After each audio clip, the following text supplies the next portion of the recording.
मिला और उसने संध्या अपनी पार्टी कर ली। तो फिर किसी ने खर्च किया किस राह में?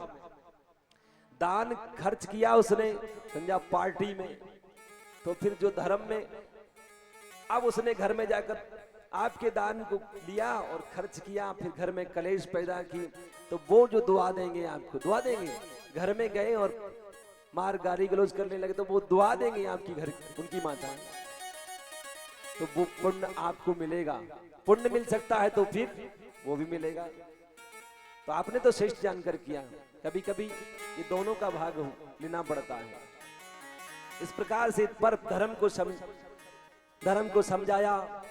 बोले आप अब मेरे होते हुए चिंता मत करो। पर कलयुग बोला आपका राज, बोले कलयुग तुम मेरे राज से निकल जाओ, मैं तुम्हें जगह नहीं दूंगा। पर शरण गए प्रभु राखिए, अब शरण में आया हूं। अब शरण में आने के बाद बोले आप सम्राट हैं, आपका राज कहां नहीं है, तो मैं तो आपकी शरण में हूं। अब शरण में आने पर आप दया नहीं करेंगे तो आपको पाप लगेगा।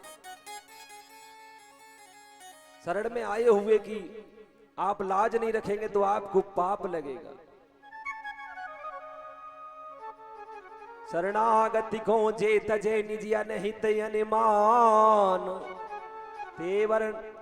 शरणागति में, शरणागति को जे तजे, शरणागति जो शरण में आ जाता है, भगवान कहते हैं शरणागति को जे तजे निज अनहित अनुमान ते नर पावर पाप में तिने बिलो कहते हान।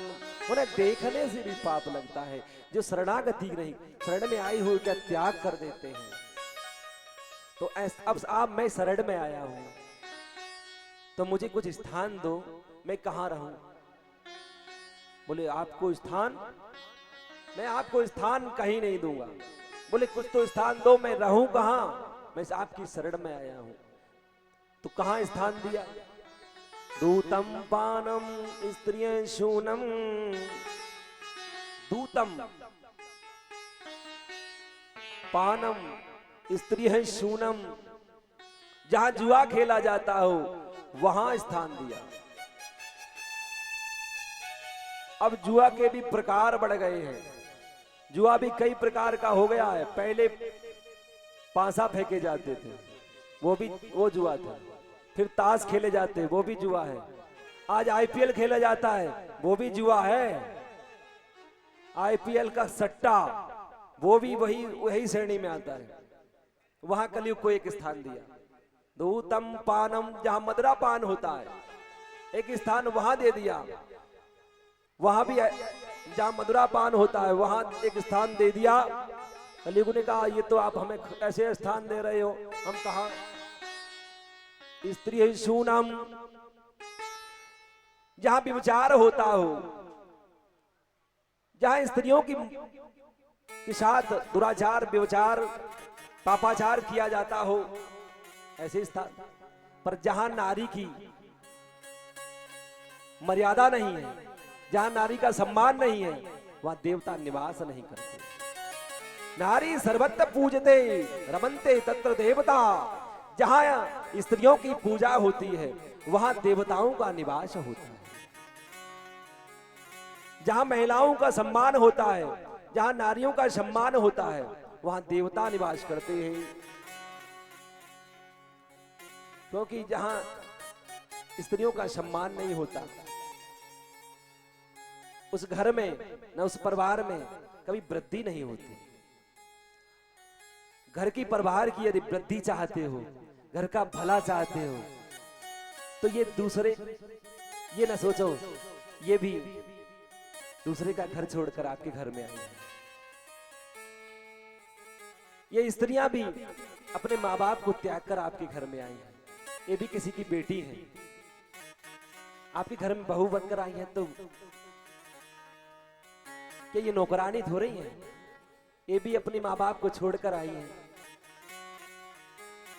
ये स्त्रियां एक दूसरे को, ये अपना परिवार सर्वस्व छोड़कर आई हैं। वैसे तो पराधीन सपने सुख नाही, कर विचार देखो मन माही। संसार में पराधीन होने के बाद कोई सुख नहीं है। आज सर्वस्व त्याग कर आपके घर में आई हूं तो आप इन्हें नौकरानी समझते हो। मैं उन सासों से भी कहना चाहता हूं, सास का नाम सास क्यों रखा गया? सास माने साहस देना, ना कि शासन करना। सास का नाम होता है सास। उन नादानों को साहस दो। ये आपके घर में आई है अपने माता पिता को छोड़कर,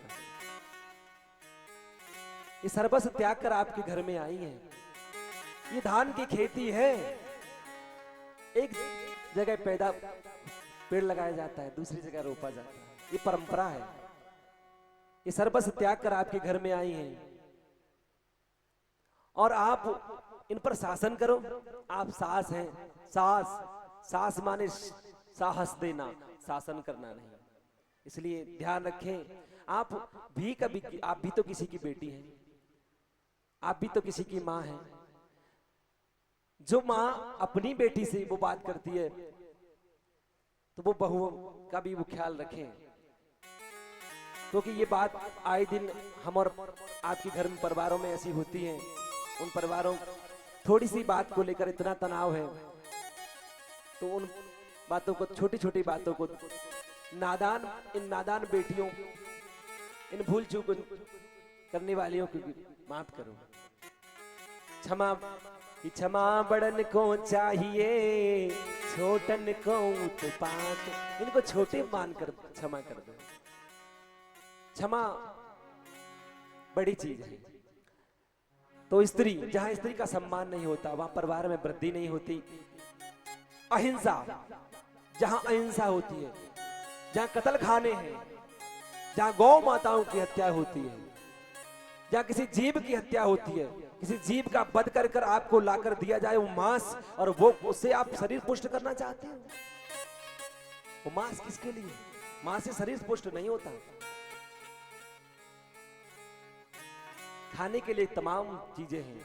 ऐसे विषम खाने से अहिंसा, आप अहिंसा जहां उन जीवधारियों को मार कर लाए, उसका मांस खा रहे हैं, फिर आप मांस खाकर शरीर को पुष्ट करेंगे। वो शरीर किस काम में आएगा? आएगा किस काम? ये शरीर किस काम में आता है? ये शरीर अधम है कि बड़े भाग मानस तनु पावा। ये बड़े भाग से मिला है, और इसकी पुष्टि किससे कर रहे हैं? ये मांस खाकर इसकी पुष्टि किससे कर रहे हैं? खाने की तमाम चीजें हैं, वो खाइए, दूध खाइए, दही खाइए। भोजन, अच्छे भोजन करेंगे ना तो अच्छे विचार उत्पन्न होंगे। जैसा अन्न वैसा मन, जैसा खाएंगे अन्न वैसा होगा मन, और मन अच्छा होगा तो घर में कलेश नहीं होगी। और तामस तन कछु साधन नहीं, तामसी तन को साधन नहीं कर सकता। तामस तन कछु साधन नहीं, प्रीत न पद सरोज मन माही। तामसी तन कछु साधन नहीं कर सकता। और साधन धाम मोक्ष कर द्वारा, आहे न ये परलोक सवारा। यदि परलोक संवारना चाहते हो तो साधन करिए, वो साधन करिए, साधना करिएगा और अहिंसा से बचिएगा। अब ये स्थान 4 दे दिए, कलयुग को संतुष्ट नहीं। बोले आपने तो हमें सब ऐसे ही स्थान दिए जहां हम रहकर कैसा अपना परिवार की, कोई अच्छा स्थान दो हमें। तो आज अच्छा स्थान कहा तो क्या दे दिया? स्वर्ण में स्थान दे दिया। बोले तुम स्वर्ण में रहो। तो कलयुग को कुछ अच्छा लगा, तो स्वर्ण में कलयुग का वास होता है, कलयुग का वास होता है स्वर्ण में। तो कलयुग का वास स्वर्ण में होता है, तो हम और आप माता बहन या हम सब सोना पहनते हैं, तो उसमें कलयुग का वास है। फिर क्या करें? और भगवान कहते हैं कंचनम धातुनाम, कंचनम धातुनाम, जो धातुओं में स्वर्ण मैं हूं। तब 2 बातें हो गई। इधर कह दिया कलयुग का स्थान है, उधर कह दिया धातु नाम कंचनम, मैं स्वयं, मैं स्वर्ण में जो धातु है मैं हूं। तो अब क्या किया जाए? सोना पहना नहीं जाए या सोना खरीदा नहीं जाए? सोना पहनने की कोई मनाही नहीं है, खरीदने की कोई मनाही नहीं है। अनीत के द्वारा लाया गया धन किसी को सता कर लाया गया, किसी को लूट कर लाया गया, चोरी करके लाया गया। जो स्वर्ण है उसमें कलयुग का वास है। जो हमारी मेहनत का स्वर्ण है, मेहनत की कमाई से बनाया गया आभूषण है, धन है, तो उसमें कलयुग का कोई वास नहीं है। इस प्रकार से कलयुग को स्थान देकर कलयुग केवल नाम आधार।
कलयुग को स्थान दे दिया, पर कलयुग ने कहा हम में वो गुण है, आपने हमें स्थान दिया है कि कलयुग समजुगवान नहीं, जो नर कर विश्वास गाये।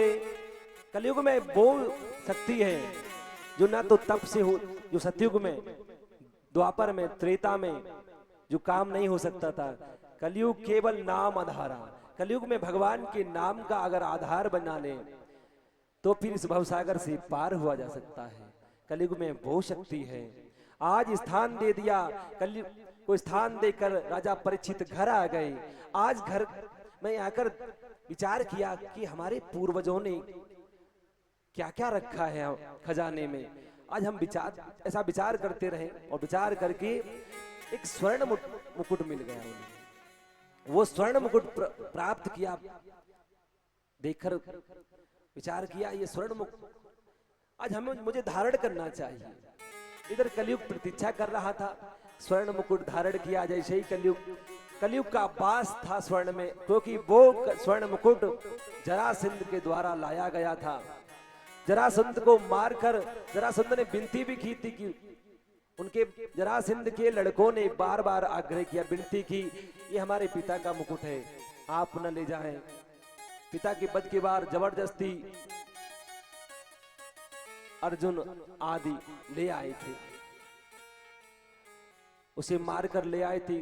जरासंध तो दुराचारी था और उसने अधर्म के द्वारा वो एकत्रित किए सोने से बनाया मुकुट, और वही मुकुट आज ये धर्मराज ने अपने तहखाने में रखवा दिया था।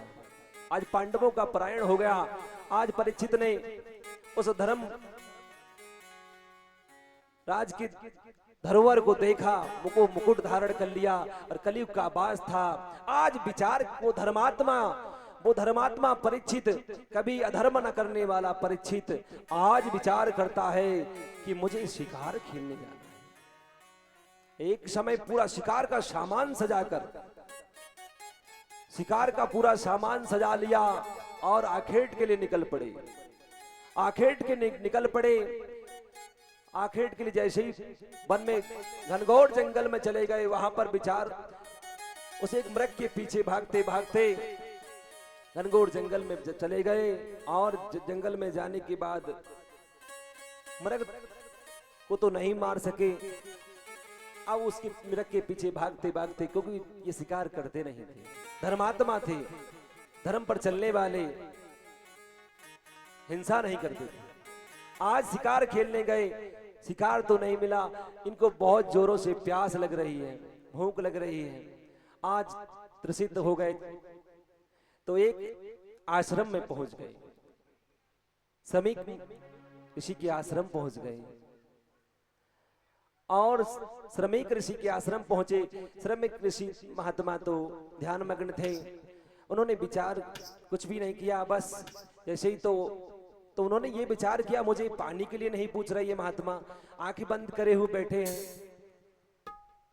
ढोंग कर रहे हैं।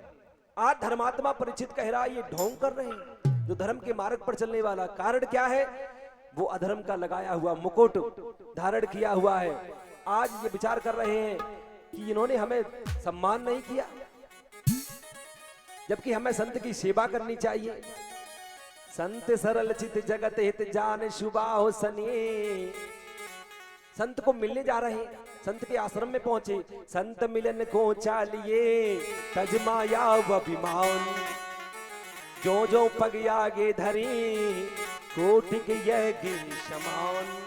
संत मिलने के जाने की तो ये विचार करके जाना चाहिए। आज संत से सम्मान चाहते हो, पर अधर्म के कारण यह धर्म का लगाया हुआ मुकुट बुद्धि भ्रमित कर दी और संत से सम्मान चाहते हैं। पानी बोले ये संत सम्मान नहीं दे रहे हैं, ना हमें पानी की पूछ रहे हैं, हमें जलपान भी नहीं करा रहे, संत सम्मान नहीं दे रहे हैं। अब तो आज विचार किया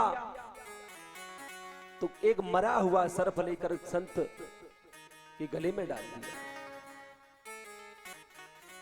संत के गले में सर्प डालकर और घोड़े पर सवार होकर अपने नगर में आ गए, अपने महल में पहुंचे।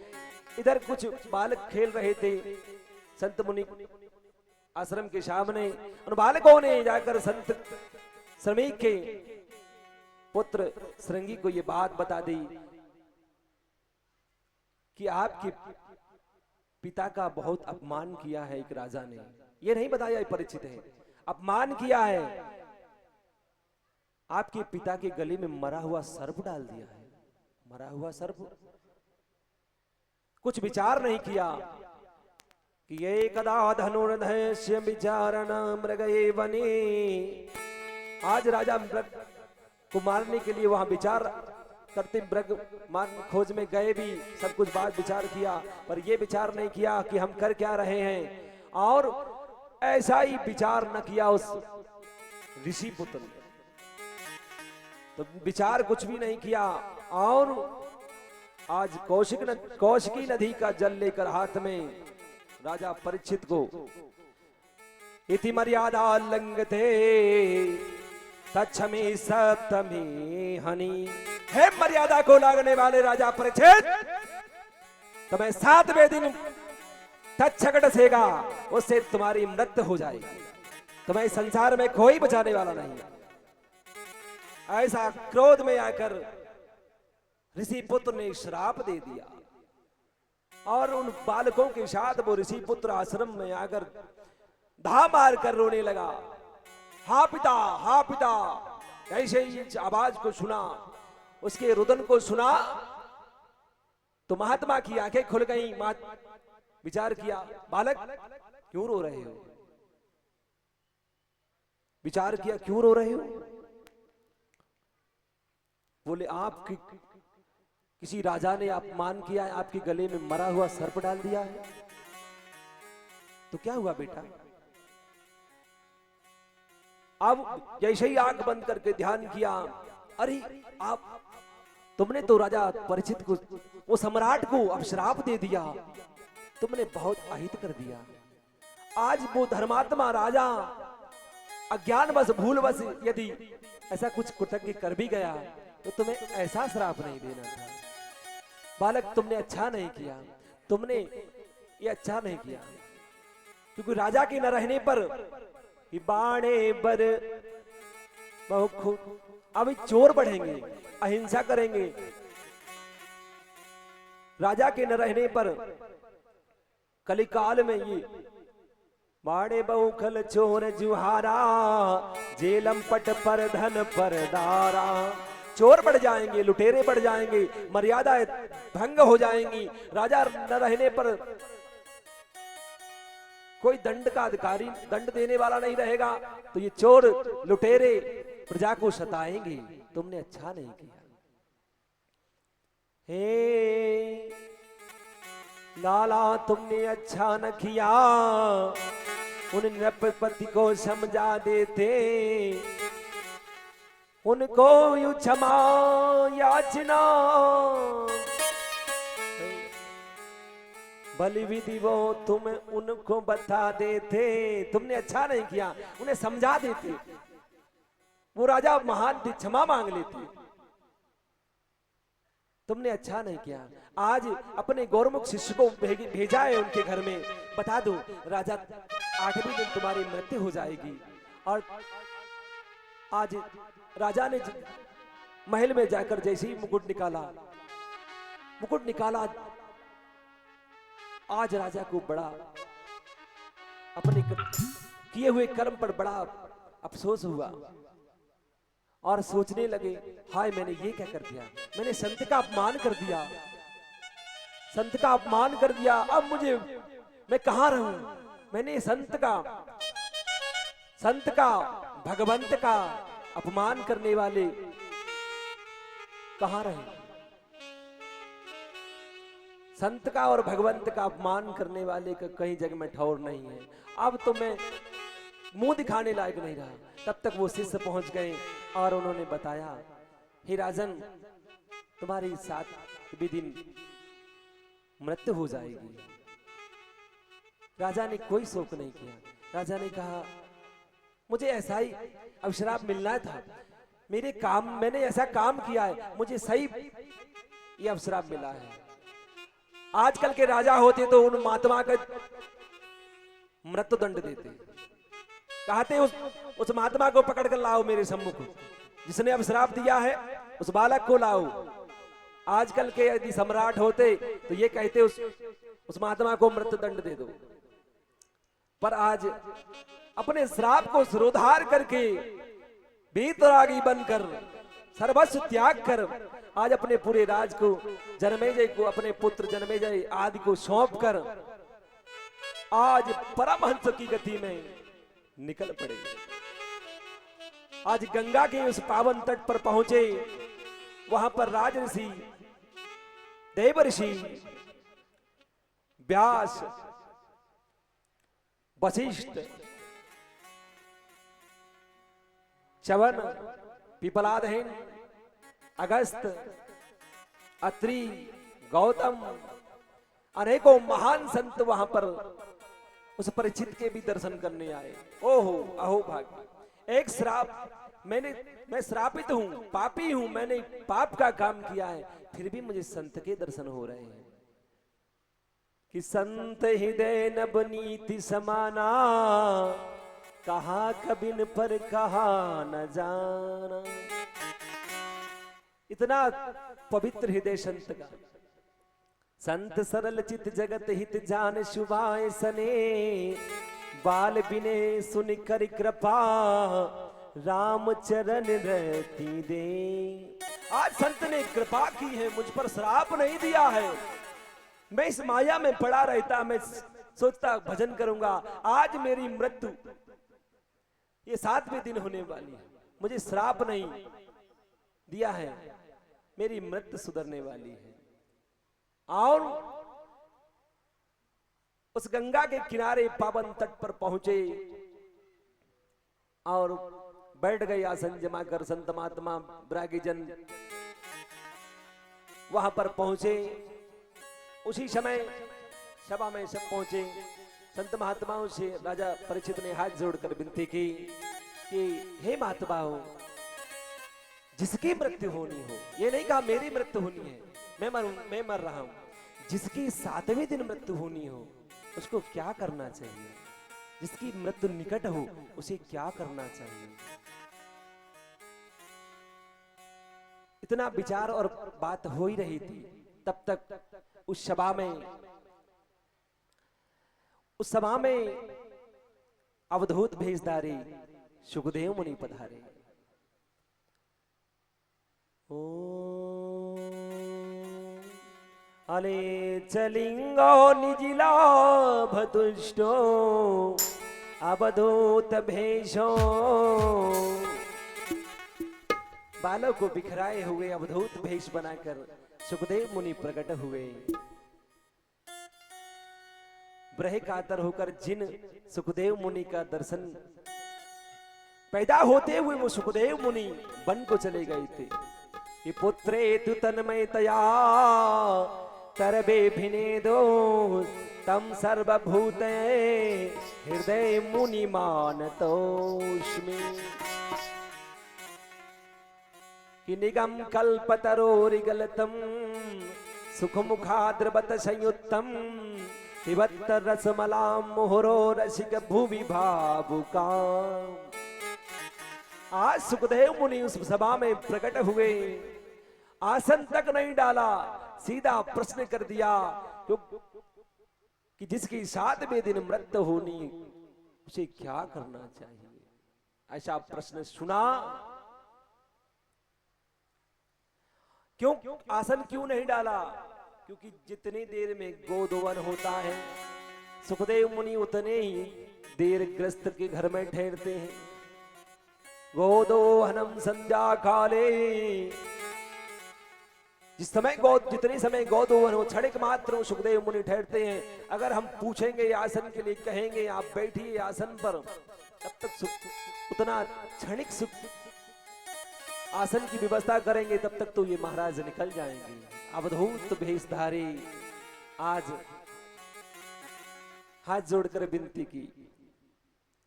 आज सुखदेव मुनि का आगमन हुआ। हरि की कथा सुनाने वाले, प्रभु की गाथा गाने वाले, तुमको लाखों प्रणाम, तुमको लाखों प्रणाम, तुमको लाखों प्रणाम, तुमको लाखों प्रणाम। हरि की कथा सुनाने वाले, गाथा गाने वाले, तुमको लाखों प्रणाम, तुमको लाखों प्रणाम।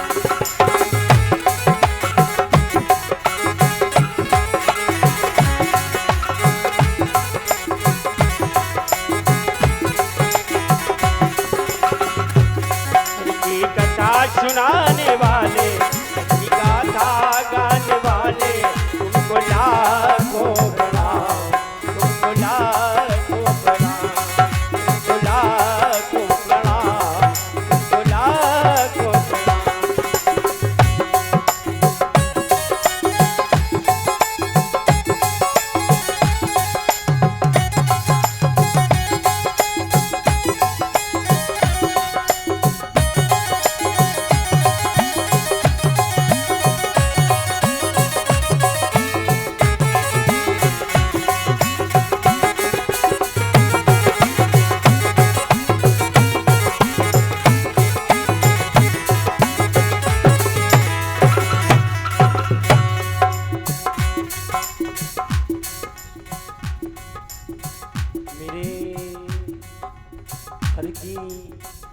प्रभु की गाथा गाने वाले, हरि की कथा सुनाने वाले, प्रभु की गाथा गाने वाले, उनकी गाथा गाने वाले, प्रभु की कथा सुनाने वाले, उनकी गाथा गाने वाले, तुमको लाखों प्रणाम, तुमको लाखों प्रणाम।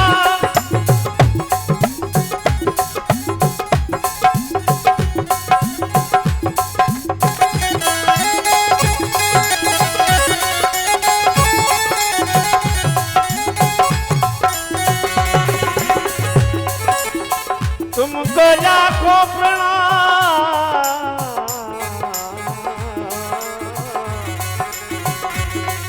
Cola कोकड़ा Cola कोकड़ा।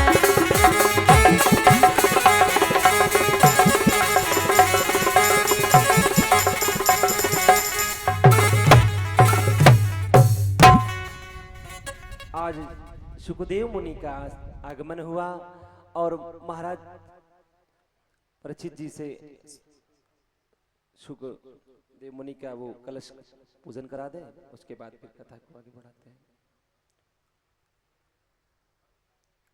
तब तक एक भजन और आप कथा को भी आगे चलाते रहे।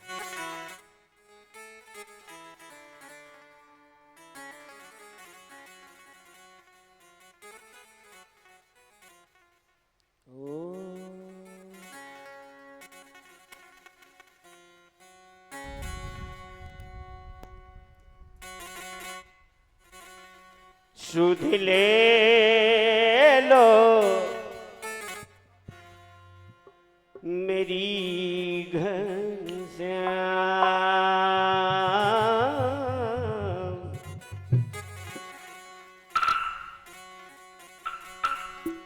आप आए नहीं और खबर भी न ली, आप आए नहीं और खबर भी न ली, खत लिख लिख के भेजे तमाम। सुध ले लो मेरी घनश्याम, सुध ले लो मेरी घनश्याम।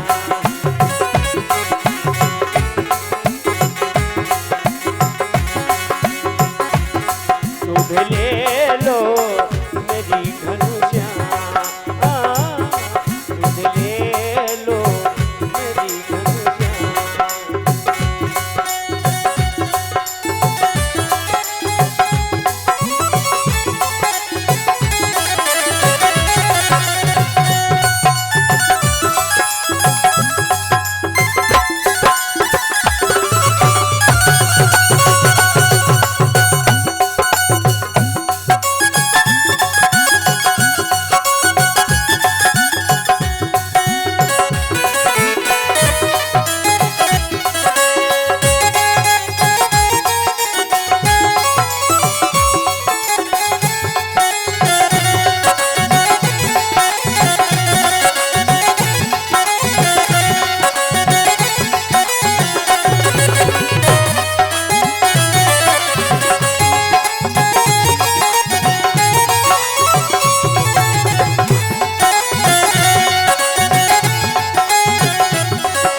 सुध ले लो मेरी घनश्याम,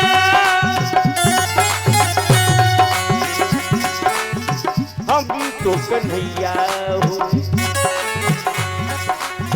हम तो कन्हैया हुए तेरे ही दीवाने, हम तो कन्हैया हुए तेरे ही दीवाने, चाहे तुमाने चाहे न माने,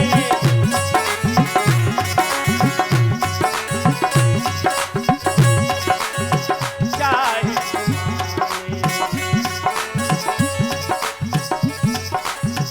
आंखों में छाए मेरे दिल में समाए, आंखों में छाए मेरे दिल में समाए,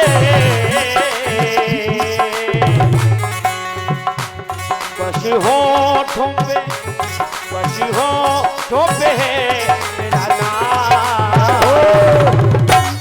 बस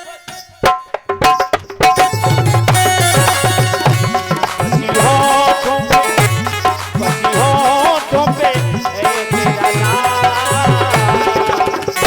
सुधी दे लो मेरी बंजा, सुधी दे लो मेरी बंजा।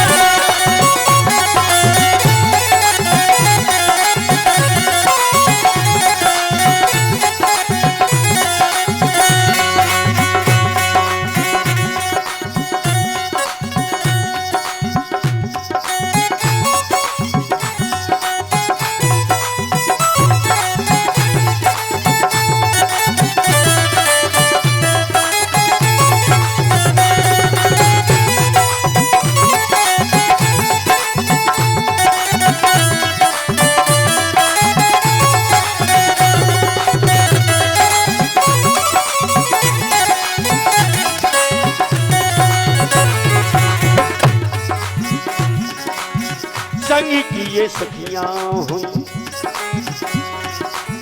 संग की ये सखियां हुई तेरी ही दीवानी। दिन रात रोती रही, दिन रात रोती रही, अखियों में पानी देती सुनाई हमें मुरली सुहानी, देती सुनाई हमें मुरली सुहानी।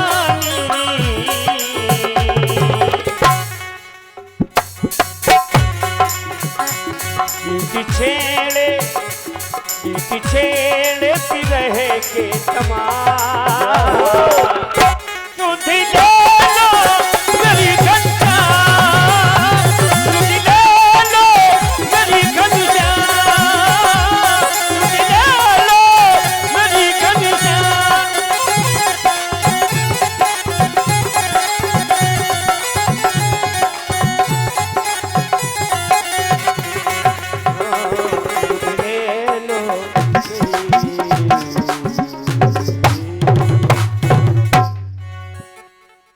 सुखदेव मुनि का आगमन हुआ, बाद में आसन दिए और परीक्षित महाराज ने प्रश्न कर दिया, महाराज जिसकी मृत्यु निकट हो उसको क्या करना चाहिए?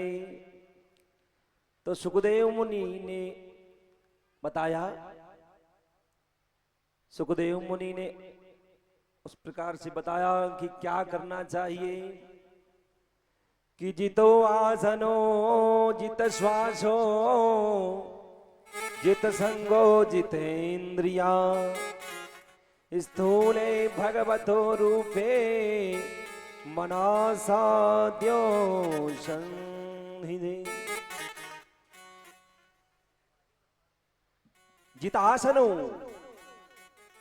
आसन को जीतिए, प्राणायाम प्रत्याहार ध्यान धारणा के द्वारा पहले प्रथम आसन को जीतिए, क्योंकि जिसने आसन नहीं जीता तो फिर कैसे साधना होगी? तो 4 घंटे 5 घंटे कैसे बैठ पाएंगे? जित आसन, फिर जित सांसों, सांसों को कैसे जीता जाए? सांसों को जीतना कैसा है? ये अनमोल सांसें बची हैं सवालों,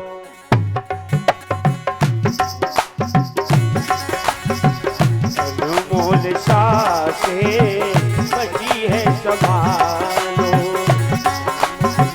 अनमोल सांसें बची है संभालो, अनमोल सांसें बची है संभालो। हरे मन भगोविंद गोपाल गालो, गोपाल गालो, गोविंद गोपाल गालो।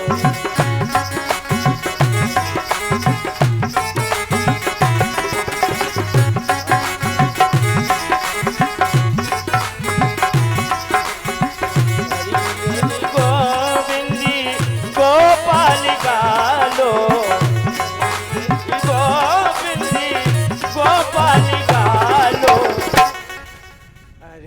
बगो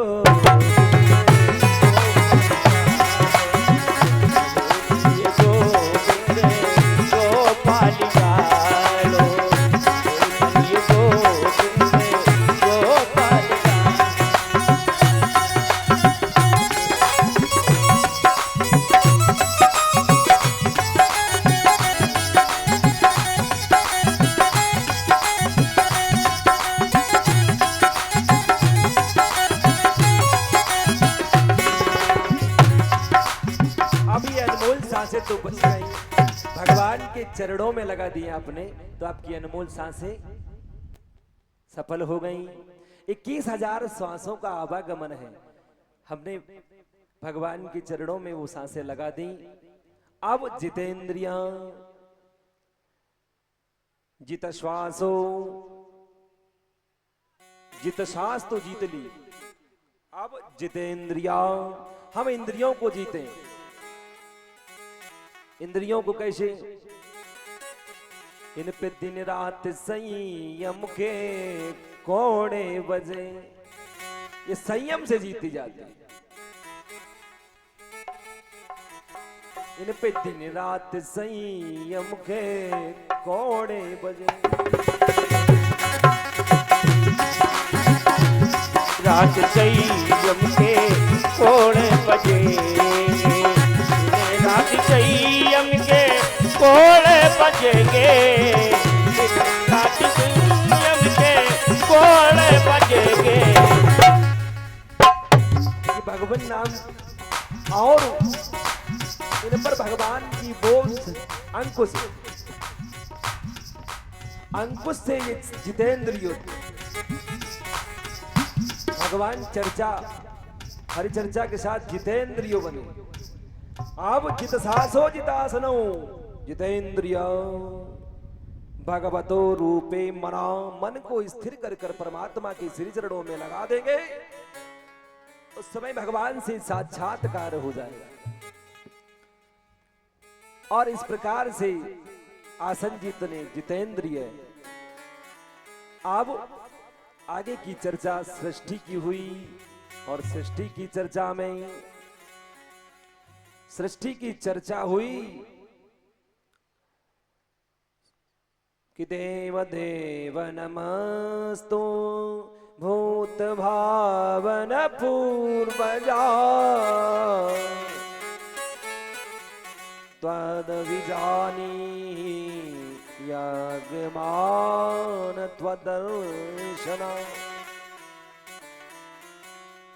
भगवान अब सत्संग के द्वारा जितेंद्रिय बन गए, आसन जीता, सांस को जीत रहे हैं, और सत्संग के द्वारा मोक्ष को प्राप्त करने के बाद सृष्टि की चर्चा होने लगी। सुखदेव मुनि परीक्षित को कहते हैं, परीक्षित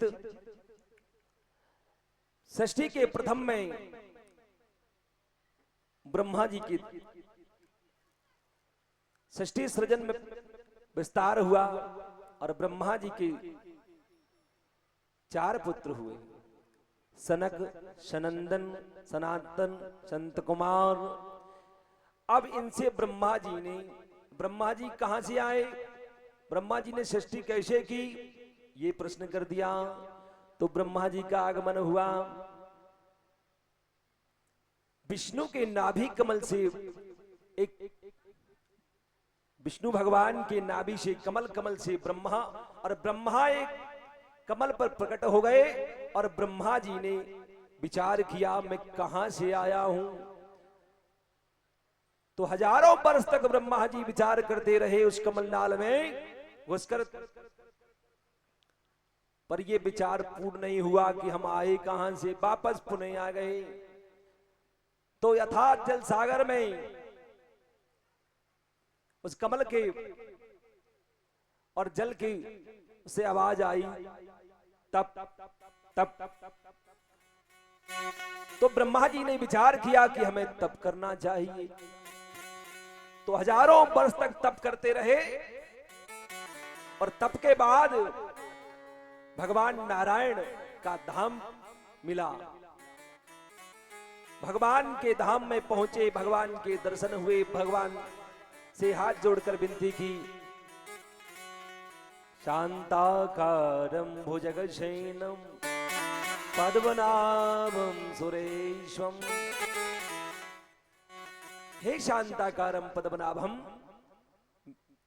शंख चक्र गदाधारी पदंबर माला से शोभित है, आपको मैं प्रणाम करता हूं। मुझे आदेशित करें। आज ब्रह्मा को आदेश किया कि तुम सृष्टि का विस्तार करो, तो सृष्टि विस्तार के लिए विचार करने लगे। तो आज विचार करते करते ब्रह्मा जी ने 4 ऋषियों को पैदा, ब्रह्मा की सृष्टि विचार से ही 4 ऋषिगण पैदा हुए। सनक, सनंदन, सनातन, संत कुमार। उनसे ब्रह्मा जी ने कहा आप सृष्टि का विस्तार करें, सृष्टि बढ़ाने में हाथ बटाएं। उन्होंने कहा नहीं नहीं, हम तो भजन करेंगे, हम कोई सृष्टि वृष्टि के चक्कर में नहीं पड़ेंगे, हम तो भजन करेंगे पिताजी, ये आज्ञा हमसे नहीं होगी।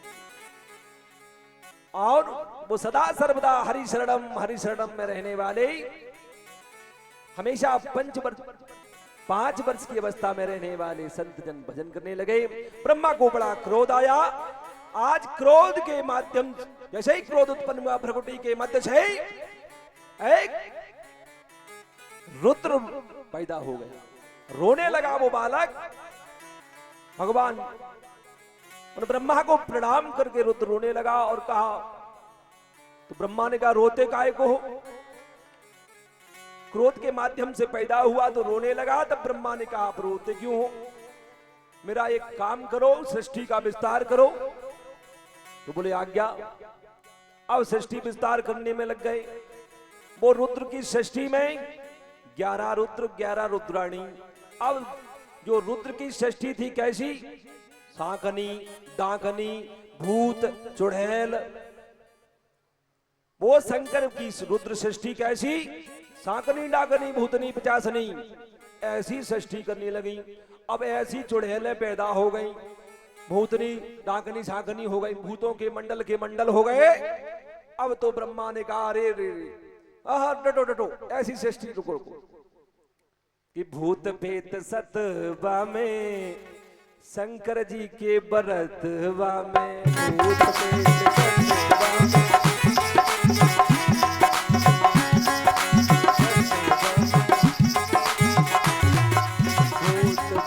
सतवा में शंकर जी बरतवा में, रतिवा में शंकर जी बरतवा में। हाय राम। भगवान ब्रह्मा बोले हाय राम, ये क्या है? हाय राम। अब डमरू बजने लगा। हाय राम डमरुआ, डम डम डम डम बाजे डमरुआ, डम डम डम डम डमरुआ, डम डम डम डम बाजे डमरुआ, डम डम डम डम बाजे।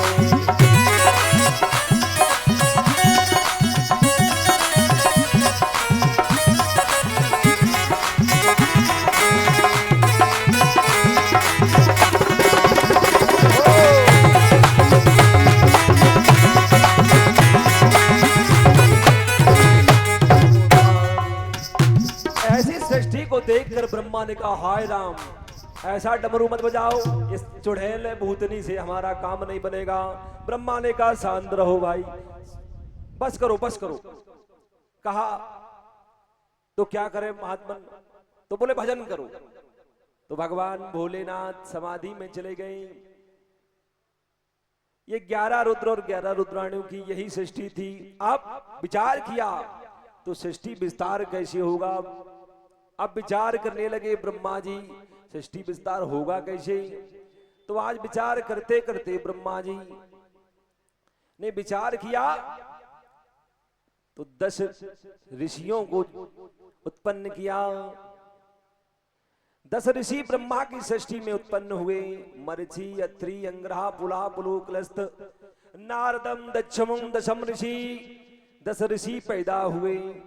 अब ऋषियों से कहा तुम सृष्टि विस्तार करो। ऋषि बोले हम तो भजन करेंगे, अभी हम कोई सृष्टि विस्तार नहीं करेंगे। ब्रह्मा बोले बड़े चक्कर में, पहले कहा तो ये भजन करने चले गए, ये सब भजन कंपनी का भूत कंपनी, तो हमारा सृष्टि का विस्तार कैसे होगा? ये भजन मंडली में ये बाबा ही सब हो जाएंगे तो सृष्टि कैसे बढ़ेगी? और कुछ को हमने सृष्टि का आदेश दिया तो ये भूत बचे। अब भूत मंडली और ये भजन मंडली से हमारा काम नहीं बनेगा। ब्रह्मा जी ने विचार किया और विचार करते करते ये संतजन अन्य सृष्टि हुई और ब्रह्मा, अब भूत मंडली आदि सृष्टियों के बाद ब्रह्मा ने विचार किया। तो विचार करते करते तो ये 10 ऋषि पैदा हुए, अन्य संतानें हुई, सरस्वती को जन्म दिया और सरस्वती को देखकर ब्रह्मा मोहित हो गए। अब ब्रह्मा मोहित हो गए तब और इतना आसक्त हो गए, कामातुर हो गए। तो 10 ऋषियों ने ब्रह्मा जी को समझाया, पिता महात्मन आप ही ऐसा करेंगे तो सृष्टि का मर्यादा क्या रहेगी? सृष्टि की विस्तार तो होगा पर मर्यादा भंग हो जाएगी। ये आपसे पैदा हुई आपकी पुत्री है, इस तरह का विचार त्याग दे। आज लज्जित हो गए और लज्जा इतनी अपने शरीर से घृणित हो गए, आज शरीर को दग्ध कर लिया, शरीर दग्ध हो गया और वो कोहरे के रूप में परिणत हो गया। आज जो पृथ्वी पर कोहरा होता है, ब्रह्मा पतित हो गए और पतित होने के कारण मन में इतनी शुद्ध हो गए कि हम ये शरीर नहीं रखेंगे, तो पूरा शरीर दग्ध हो गया और ये पूरे कोहरे के, पूरा सृष्टि में जो कोहरा है वो ब्रह्मा का ही शरीर है। अब दूसरा शरीर प्रकट हुआ और विचार किया सृष्टि विस्तार नहीं हो रही। आज विचार करते करते तब विचार किया तो ब्रह्मा ने जैसे ही विचार किया तो ब्रह्मा के विचार से शरीर के 2 भाग हो गए, एक पुरुष और एक नारी। अब हाथ जोड़कर विनती की, बोले हमें आदेश दें। वो नारी पुरुष कौन? मनु और शतरूपा। स्वयंभू मनु और शतरूपा।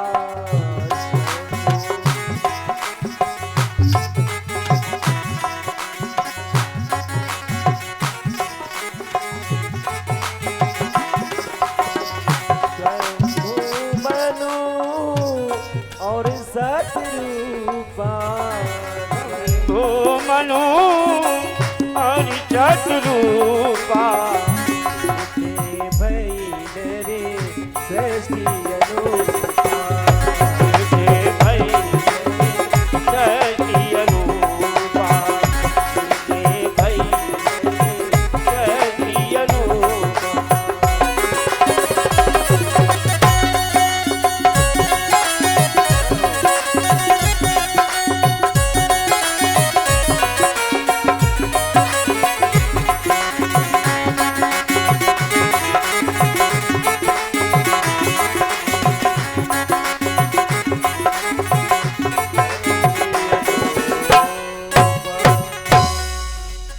ब्रह्मा के शरीर से प्रकट हुए एक पुरुष और वो स्वयंभू मनु और शतरूपा।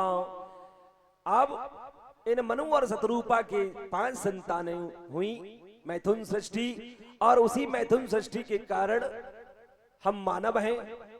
मानव सृष्टि, मैथुन सृष्टि, स्वयंभू मनु और शतरूपा के उसी सृष्टि में हम और आप विराजमान हैं। ये सब मैथुन सृष्टि है। सृष्टि में अंडज, उद्भिज, ये 4 प्रकार की सृष्टि है। उसमें 4 प्रकार की सृष्टि में ये जो मैथुन सृष्टि में उसमें मानव है। अब जीवधारी तो अन्य सृष्टि में भी, मैथुन सृष्टि में अब ये मनु शतरूपा के 5 संतानें हुई, जिसमें देहुति, प्रसूति, आकुति, प्रियवत, उत्तानपाद, 5 संतानें हुई, जिसमें देवहूति, प्रसूति, देवहूति, प्रसूति, आकुति, देवहूति, प्रसूति। आकुति रुचि प्रजापति को ब्याई गई, देवहूति करदम्ब मुनि को ब्याई गई, जो ब्रह्मा की छाया रूप हैं। ब्रह्मा के छाया रूप करदम्ब मुनि को ब्याई गई, और प्रसूति दक्ष को ब्याई गई। अब इन्होंने विचार किया, उत्तानपाद प्रियवत 5 संतानें हो गई। इन्होंने कहा कि षष्ठी विस्तार तो हो हम कर रहे हैं, पर हम रहे कहां इस षष्ठी को लेकर। तो विचार करने लगे, ब्रह्मा से हाथ जोड़कर प्रार्थना की। ब्रह्मा ने ध्यान लगाया षष्ठी को। अब षष्ठी तो पुल पृथ्वी तो है ही नहीं, पृथ्वी का सार रूप है नहीं, तो अब षष्ठी का हम विस्तार तो कर रहे हैं, पर रहेंगे कहां। तो ब्रह्मा ने जैसे ही ध्यान लगाया तो षष्ठी का विचार किया, तो अब षष्ठी में रहेंगे कहां। तो आज देखा, विचार किया कि कश्यप और द्वितीय पुत्र हिरण्याकश्यप और हिरण्याक्ष 2 पुत्र हुए। उसमें हिरण्याक्ष पृथ्वी का सारभूत लेकर पाताल जा रहा है, और पाताल जाते समय नारद जी से भेंट हुई। तो ये तो विचार, ये पैदा कैसे हुए। एक दिन कश्यप मुनि से संध्या के समय दिति ने आग्रह किया कि मुझे संतान चाहिए।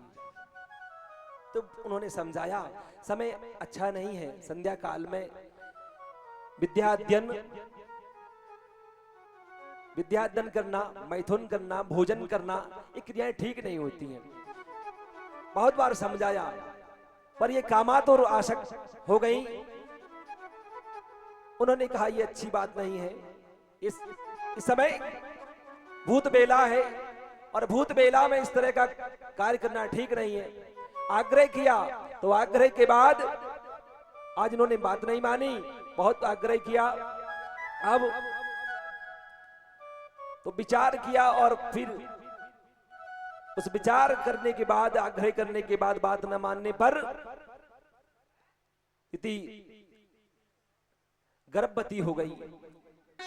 ऋषि ने श्राप दे दिया, श्रापित भी कर दिया कि ये जो तुम्हारे गर्भ में संतान हो गई, क्योंकि ये भोले बाबा का वो समय है, संध्या का समय है, संध्या बंदन का समय है, भगवान की पूजा का समय है, ये ठीक समय नहीं है। तुमने अच्छा नहीं किया, तुमने हमें भी इस कार्य में संलिप्त कर दिया। अब विचार करने लगी तो श्राप दे दिया। तो भोले बाबा, तुम्हारे गर्भ में जो संतानें होंगी वो घोर आताताई होंगी, जो प्रजा को बहुत परेशान करेंगी। अब ऐसा विचार करने लगे, प्रजा को परेशान करेंगे ऐसी संतान। तो आज भोले बाबा से प्रार्थना की कि बाबा हमारे गर्भ की रक्षा करें, हमारे संतान हो। तो बोले संतान तो तुम्हारे ऐसे ही होंगी, पर आपका पौत्र होगा जो धर्मात्मा होगा, जो भगवान का परम भक्त होगा। प्रहलाद जो होगा वो परम भक्त होगा। इधर 100 वर्ष तक गर्भ को धारण करने के बाद दिति ने उन पुत्रों को जन्म दिया। पुत्रों के जन्म पाते ही प्रजा बहुत परेशान कर दी। हिरण्याकश्यप और हिरण्याक्ष ने प्रजा को इतना परेशान किया कि आज प्रजा में हाहाकार मचा दिया। प्रजा को त्राय त्राय करा दी, धर्म अधर्म बढ़ गया। इन्होंने एक छत्र राज कर लिया, इंद्र के इंद्रासन पर आसीन हो गए, एक छत्र राज कर लिया। आज एक छत्र राज हो गया। आज इसने पृथ्वी के सार लेकर समुद्र, अब इन्होंने विचार किया हम उस पृथ्वी के सार को लेकर अलग राज्य को बनाएंगे। हिरण्याकश्यप हिरण्याक्ष, आज हिरण्याक्ष ने पृथ्वी का सार लिया और जाकर अपने बाहुबल दिखाता हुआ जैसे ही चला तो नारद जी से भेंट हो गई। नारद जी से कहा, काहे कोई हमसे लड़ने वाला है? नारद जी बोले हम तो महात्मा हैं, हम तो भैया भगवान के भजन करने वाले, तुम्हें ज्यादा खुजली है तो चले जाओ नारायण से लड़ लो, तुम्हारी ज्यादा खुजली है तो खुजली मिट जाएगी। बोले हम तो भजन करने वाले हैं। जाकर वरुण के घर में प्रवेश कर गए, वरुण के आसन को तहस नहस कर दिया, वरुण के आसन पर विराजमान हो गया। वरुण अपना आसन छोड़कर भाग गए। अब विचार करने लगे, अभी कभी थोड़ा बहुत कुछ मिल जाए फिर और बढ़ने की। जिम प्रतिलोभ लाभ वधिकाई,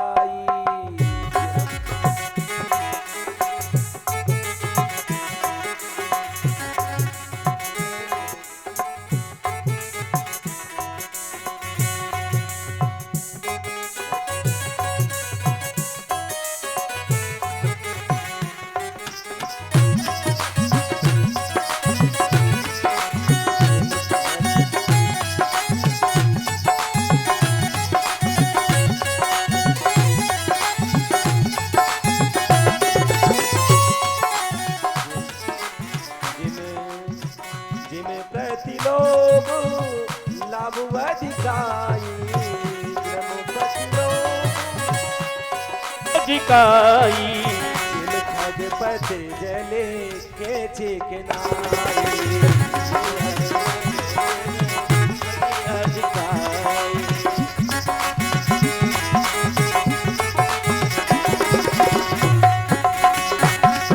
या राम भजो राधे श्याम, या राम भजो राधे श्याम भजो,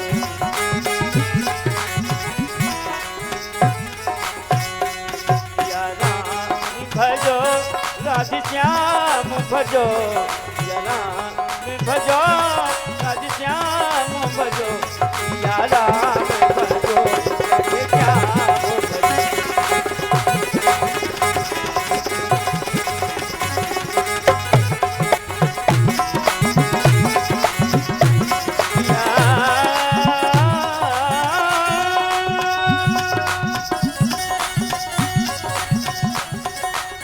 राधे श्याम श्याम भजो राधे या राम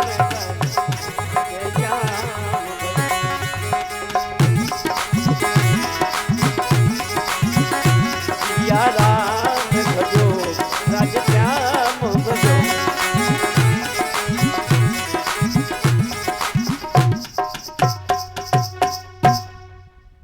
जैसे ही हिरणाक्ष ने वरुण के आसन को जीत लिया, अब भगवान से प्रार्थना की।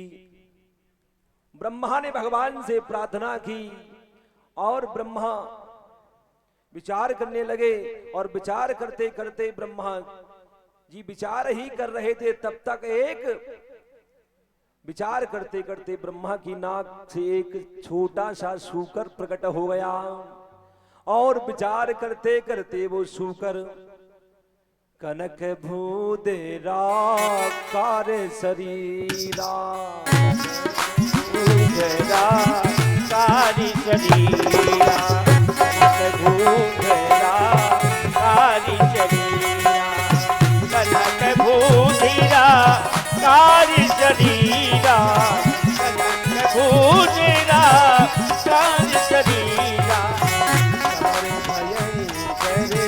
अति बलवीरा, अति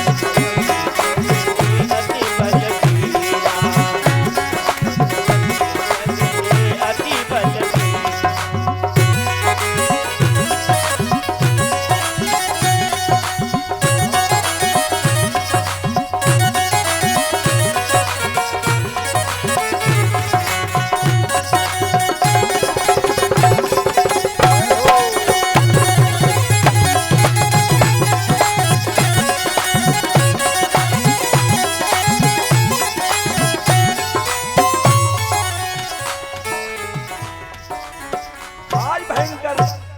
कनक भूदराकार देखते देखते वो सूकर इतना विशाल काय हो गया और विशाल काय सूकर को देखकर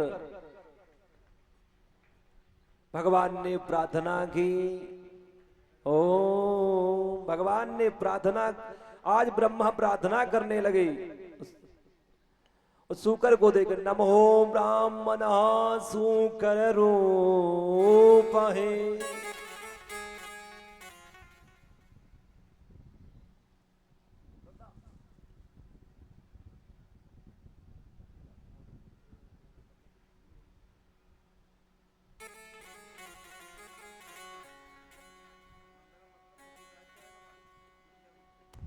संतन के संग लागी रे,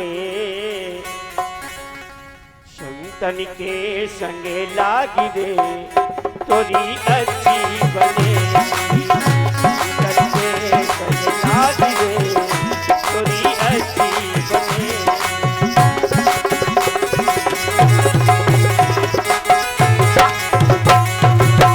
अच्छी बनेगी तेरी बिगड़ी बनेगी, अच्छी बनेगी तेरी बिगड़ी बनेगी, बिगड़ी बनेगी, बिगड़ी बनेगी। शरण अनुराग रे, राम शरण अनुराग रे, तेरी अच्छी बनेगी, अनुराग रे,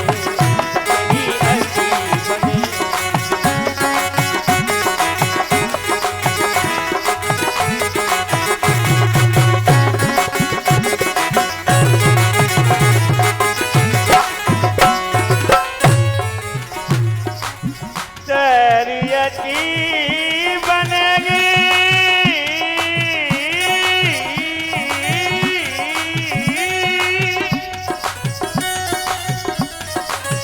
अच्छी बनेगी तेरी बिगड़ी बनेगी, अच्छी बनेगी तेरी बिगड़ी बनेगी, अच्छी बनेगी तेरी बिगड़ी बनेगी, बिगड़ी बनेगी।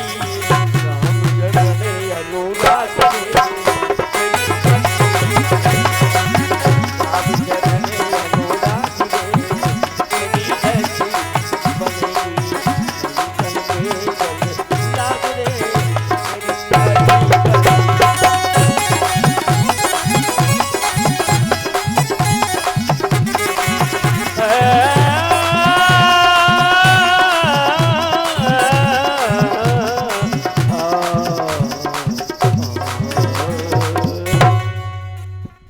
आज हिरण्याकश्यप और हिरण्याक्ष भगवान सूकर रूप से प्रकट हुए। ब्रह्मा जी ने स्तुति की, बोले ब्रह्मा जी ने स्तुति की और कहा कि हमें सृष्टि विस्तार में हमारी मदद करो। और ये हिरण्याकश्यप और हिरण्याक्ष थे कौन? इनको अभिश्राप लगा था कि द्वारपाल है रे के प्रिय दो, द्वारपाल है के प्रिय दो, द्वारपाल है के प्रिय दो।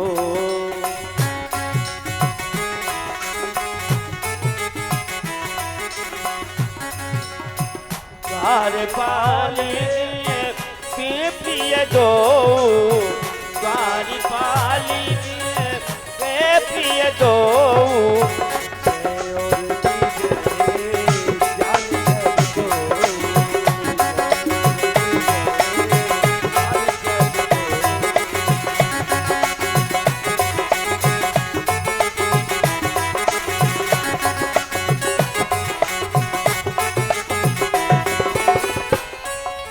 द्वारपाल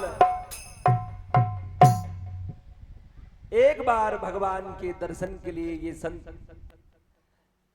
चारों संत सनक सनंदन संत कुमार भगवान के दर्शन के लिए भगवान के धाम में पधारे।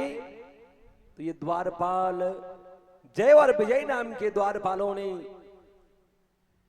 दर्शन से रोक दिया और द्वारपाल इस प्रकार के भगवान के दर्शनों में अवरोध देखकर संत जन नाराज हो गए। संत जनों ने श्राप दे दिया, तुम भगवान के मंदिर में बैठकर भगवान, फिर भी तुम्हारे मन में दोष है, तुम उस प्रकार की ईर्षा रखते हो कि हम बड़े आदमी के सेवक हैं। कभी कभी मन में विचार कर लेता है व्यक्ति, किसी बड़े व्यक्ति की संरक्षण में रहने वाला एक चालक भी ये भाव बना लेता है, अगर कप्तान साहब की कोई गाड़ी चला रहा हो एसएसपी महोदय की, तो वो थोड़ा बहुत न समझना, मन में समझता है वो। तो आज भगवान की सेवा में भी तुम इस भाव को बना रहे हो, ये अच्छी बात नहीं है। मैं तुम्हें श्राप देता हूं, तुम एक जन्म नहीं 3 जन्मों के लिए शुरू हो गई। आज ये भगवान संतों के द्वारा अब श्रापित हो गए, अब संतों के द्वारा अब सारे ऐसे ही इनके चरण पकड़ लिए। बोले 3 जन्मों तक ये कौन कौन जन्मों में हुए? हिरण्याकश्यप, हिरण्याक्ष, रावण और कुंभकर्ण, शिशुपाल और दंतावक्र, इस प्रकार से 3 जन्मों तक, युगों युगों तक तुम्हें 3 जन्म कर बचन प्रवाना, 3 जन्म तक आप असुर योनि को प्राप्त हो गए, चरण पकड़ लिए। पर संतों का श्राप भी भगवान उसी समय निकल कर आ गए। भगवान ने कहा, ममु इच्छा कहे दीन दयाला, मेरी इच्छा है, इसमें आपका कोई दोष नहीं है, क्योंकि आप भगवान, पर इन्होंने आपका अपराध किया है, इन्होंने अपराध किया है, संत का अपराध किया है, ये हमारे सेवकों ने संत का अपराध किया है, तो हम इन अपराध की क्षमा आपसे मांगते हैं। संत भगवान से कहा, ये मेरी इच्छा ही थी और इनके अपराधों की क्षमा, अब इनको आपने श्राप दे दिया। तो भगवान ने सांत्वना दी और कहा, जब षष्ठी पर अवतार होगा, जब जब हो हे धर्म की हानि, हो हे जब जब होई धर्म की हानि, जब जब होई धर्म की हानि, बाढ़े यह सूरे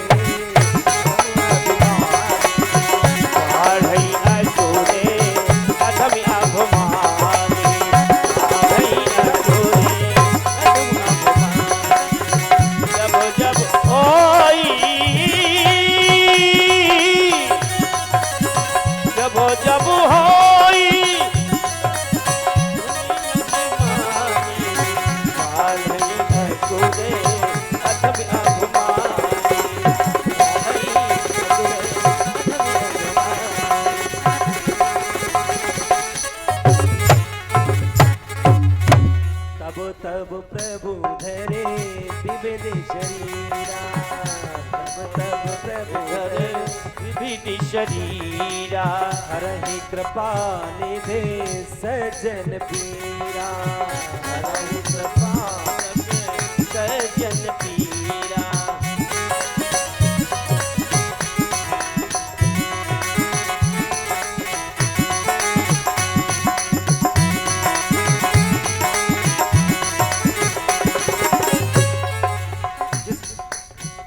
आज भगवान ने श्राप को अनुग्रह मानकर इनको कहा, जब आपका अवतार तो होगा, तब मैं आऊंगा तुम्हारा उद्धार करने के लिए।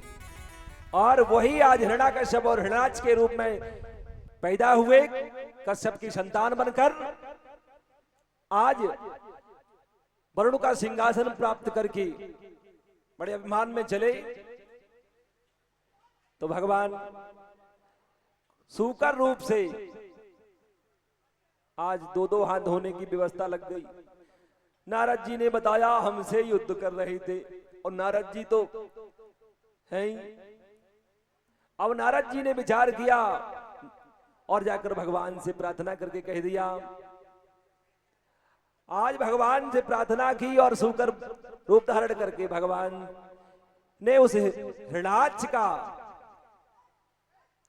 वध कर दिया। युद्ध करते करते एक गधा के प्रहार से हिरणाक्ष के प्राणांत हो गया। पृथ्वी का सारभूत लाकर पृथ्वी पर स्थापित कर दिया। सृष्टि का विस्तार होने लगा। भगवान बोले शूकर भगवान की जय हो। बरहा भगवान की जय हो। आज बरा भगवान ने उस दैत्य का संहार कर दिया और दैत्य संहार करने के बाद प्रजा का विस्तार हुआ। अब आकुति नाम की कन्या रुचि प्रजापति को ब्याई गई और उनके यज्ञ भगवान पैदा हुए। मनु का संकल्प था जो भी संतान होगी वो हम लेंगे। और फिर दूसरी एक कन्या पैदा हुई। यज्ञ भगवान रुचि प्रजापति की जो संतान दक्षिणा और यज्ञ स्वरूप भगवान और दक्षिणा जो कन्या पैदा हुई भगवान के साथ उसका विवाह हो गया। अब इनकी जो मझली बेटी देवहूति उनका विवाह करदम्ब ऋषि के साथ हुआ। और करदम्ब ऋषि के साथ हुआ। इनके 9 कन्याएं 9 कन्याओं पैदा हुई और वो 9 कन्याएं 9 ऋषियों को ब्याई गई। कला, अरुंधति, इस प्रकार से 9 कन्याएं जो पैदा हुई उसमें ख्याति, मर्ची ऋषि आदि अन्य ऋषियों के 9 ऋषियों के साथ 9 कन्या का विवाह हुआ। अब करदम्ब ऋषि का जो विवाह हुआ ब्रह्मा जी से पहले ही आकाश पहले विचार कर लिया था, बता दिया था कि आप अब ये पहले तो तपस्या करने के लिए चले गए और तपस्या के बाद पहले से ये बता दिया। भगवान तपस्या से प्रसन्न हुए और कहा बोले आप सृष्टि करिए और सृष्टि विस्तार में हमारी मदद करिए। हम आपके तप से प्रसन्न हैं और मैं स्वयं आपके घर में आऊंगा। आज भगवान ने वाणी रूप आकाशवाणी और प्रत्यक्ष रूप से कह दिया। ये आ गए घर और उसी समय मनु और शतरूपा अपनी कन्या को लेकर इनके आश्रम में पधारे और कन्या को कहा कि ये मेरी सुलक्षणी कन्या है, आप इसका वरण कर लें, इससे विवाह करें। भगवान का आदेश मानकर विवाह किया और भगवान का आदेश मानकर विवाह हो गया। और विवाह का अब ये तो तपस्या कर देते हैं, ये तो विचार करते रहे और तपस्या करते रहे और देवहूति बहुत सेवा करती भाई। इन ऋषियों की इतनी सेवा करती, ये तपस्या में मग्न हो गए, 100 वर्ष तक बैठे रहे तपस्या में। और देवहूति आश्रम की व्यवस्था देखती, इनकी सेवा करती। और जब आंख खुली तपस्या से एक दिन क्या देखा, अरे शरीर सूख गया है। जो कोमल और निर्मल कन्या थी आज शरीर पूरा सूख गया है। विचार किया, बोले देवी आप गई नहीं? तो बोले माता पिता ने तो आपको समर्पण कर दिया था और आपने भी उस समय वरण कर लिया, अब हम जाएं कहां आपकी सेवा के अलावा। विचार करने लगे और गृहस्थी भाव सार्थकता के लिए हमें संतान की लालसा है, सभी माताओं को लालसा होती है। और ऐसा आग्रह किया कि हमारे घर में संतानें हो जाएं, तो आप भले तपस्या करने चले जाना, तो हम उनके सहारे अपना जीवन निर्वाह कर लेंगे। आज भगवान के आशीर्वाद से इनकी यहाँ 9 कन्याएं जन्म, भूर, ख्याति, अरुंधति और अनुसुईया, इस प्रकार से 9 कन्या आदि पैदा हुई। 9 ऋषियों को ब्याई गई। इसमें मर्ची, अत्रि, अंगरा, पुलु, पुलुस और इन 9 ऋषियों को ये कन्या ब्याई गई। उन 9 ऋषियों से ही ये सृष्टि का विस्तार हुआ। अब फिर पुनः जाने लगे करदम्ब ऋषि, 9 कन्याएं हो गई। और फिर तपस्या को जाने लगे। तो फिर आग्रह किया, हमारे घर में कोई संतान नहीं है, पुत्र बिना हम संतान, पुत्री तो है पर इन पुत्रियों का विवाह कौन करेगा, आप चले जाएंगे। तो अब विवाह की व्यवस्था लगा दी, विवाह आदि कर दिया, उन ऋषियों के साथ विवाह कर दिया। और विवाह करने के बाद पुणे जाने लगे। तो आग्रह किया, आप हमें इस तरह से छोड़ के न जाएं। और क्रम से वो कन्याएं विवाह दी। क्रम से जो कन्याएं विवाह गई, उसी में एक बार देख संयोग की बात है, नारद जी महाराज भी अपनी वीणा को बजाते हुए कि श्रीमन नारायण नारायण नारायण, श्रीमन नारायण नारायण नारायण, श्रीमन नारायण नारायण नारायण, श्रीमन नारायण नारायण नारायण, श्रीमन नारायण नारायण नारायण, श्रीमन नारायण नारायण नारायण।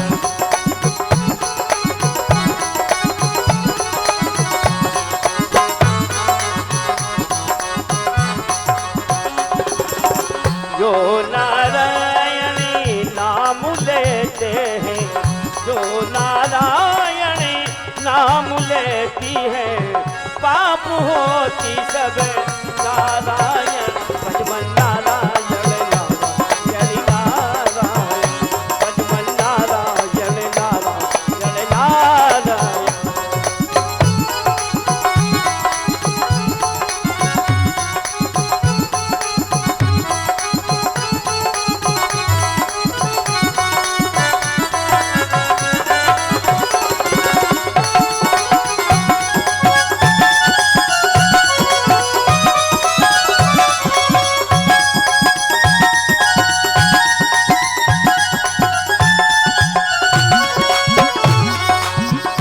भजमन नारायण नारायण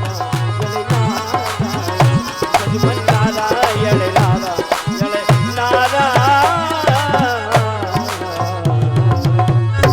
आज नारद जी महाराज पहुंचे लक्ष्मी मैया के पास कि लक्ष्मी मैया, बोले नारद आओ भगवान आओ संत। कैसे आना हुआ नारद? उनको नारद को संत की भी उपाधि है और बेटा भी कहती हैं, जितनी माताएं ये बेटा कहती हैं। आओ बेटा कैसे आना हुआ, कहां से आ रहे हो? तो बोले हम पृथ्वी लोक से आ रहे हैं। और सब कि हमने सुना है,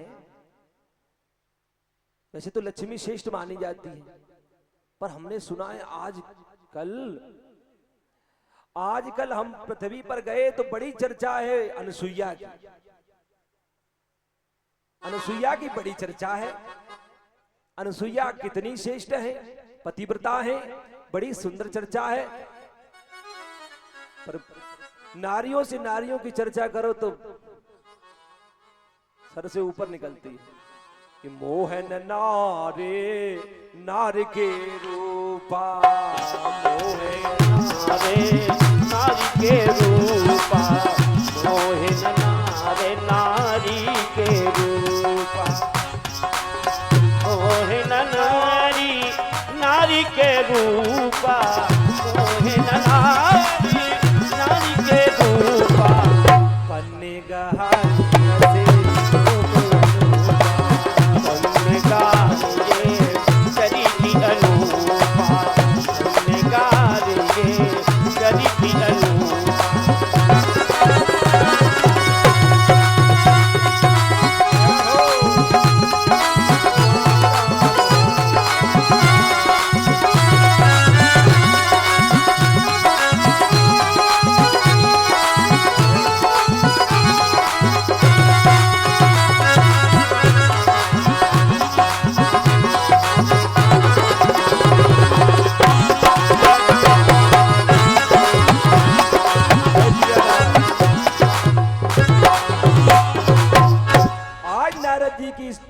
इस प्रकार की वाणी सुनकर नारी नारियों की देखकर कभी मोहित नहीं होती, ना उनके विचार पर, ना उनके ऐसा सुंदरता पे।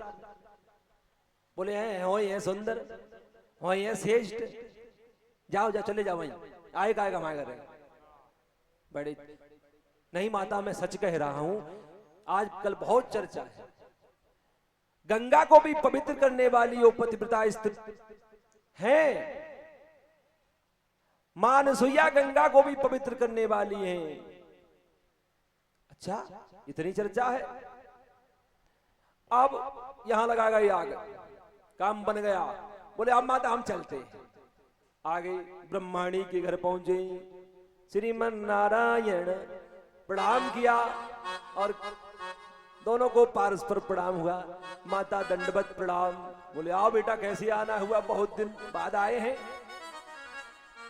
अरे अरे पता है हम वहां चले गए, जैसे आदमी कहते हैं बहुत दिन बाद आए। कहा? बोले हम यात्रा पे गए थे। कहा? बोले पृथ्वी लोक गए थे। पृथ्वी लोक में कहा? बोले हम चित्रकूट धाम में चले गए, अनसुईया के आश्रम। बोले अच्छा तो बड़ी सुंदर वहां। बोले अच्छा व्यवस्था तो बहुत सुंदर है, बड़ा यश है, बड़ा नाम है अनसुईया का। ऐसा आजकल अनसुईया क्या कर रही है? बोले पतिव्रता है। अच्छा तो अरे पूरी पृथ्वी में उनका नाम है, उनका यशगान गंगा मैया गाती हैं। गंगा मैया भी उनके यशगान गाती हैं और उनसे निर्मल हो रही है। अच्छा अब तो इनको भी। बोले अच्छा ऐसी बात है, ठीक हम देखते हैं। अब तब तक लक्ष्मी जी ब्रह्माणी घर और ये आगे बढ़ गए, पहुंच गए पार्वती मैया के पास। बोले आओ गुरुवर कैसे आना हुआ, बड़े दिनों बाद आए हैं, क्योंकि ये पार्वती के गुरु हैं और मातृत्व भाव रखते तो बालक भी।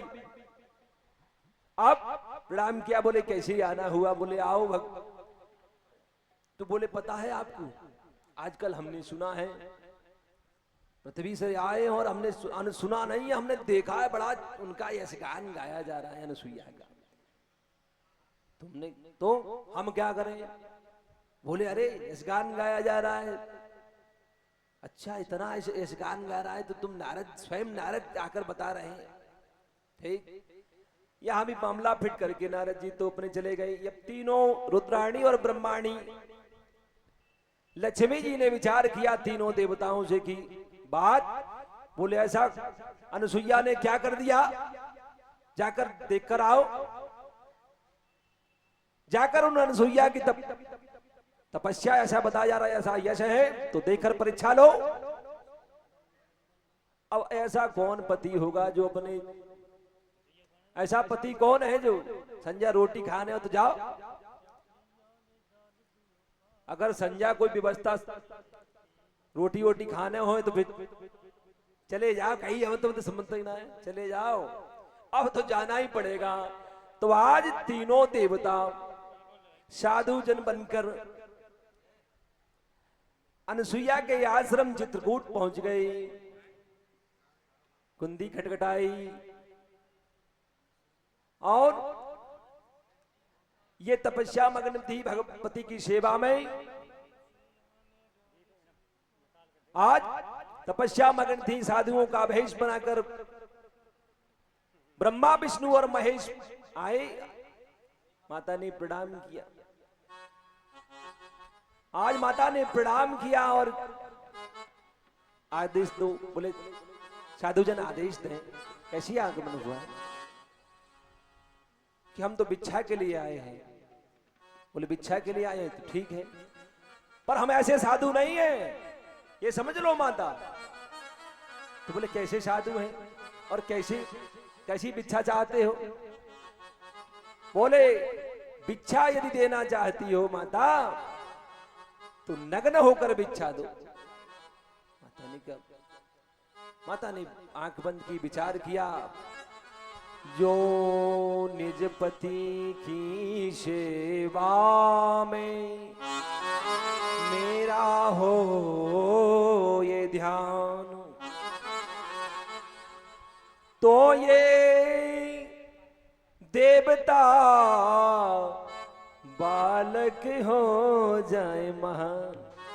अगर मेरे पति की जरा सी भी सेवा है तो ये बालक स्वरूप होकर मेरे सामने वो नन्हे नन्हे बालक स्वरूप हो जाए। मैं इनकी इच्छा पूर्ण करूंगी। ये हमारी परीक्षा के लिए आए हैं या भिक्षा की इच्छा से आए हैं?